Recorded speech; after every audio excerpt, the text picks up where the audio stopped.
It is a show called Citizen Artists Making Emphatic Arguments. It's an exhibition about artists that work in the public realm. Artists that, artists are like everybody else. They read the news and they care about issues. And many artists now are working on issues related to the environment. Perfect example is Al Gore's film.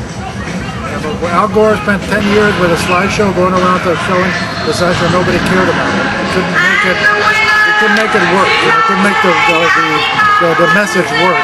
And we got together with some filmmakers and they turned it into a film that has really captured the imagination of the world. So that's what's happening now. Artists are working with environmentalists, with scientists, with people about environmental issues. They're starting to really be able to, change the science, actually communicate with people. So it's a wonderful time, and that's what the show's about. We choose specifically fruit and thinking about fruit in public space, which is an area that is ill-defined, right? Which overhangs sidewalks and alleys and streets.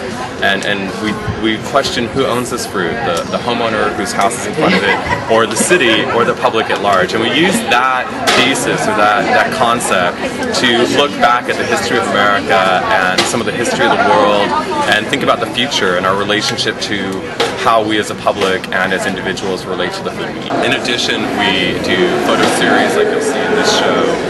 We think about protest. You'll see that piece if you walk into the other gallery.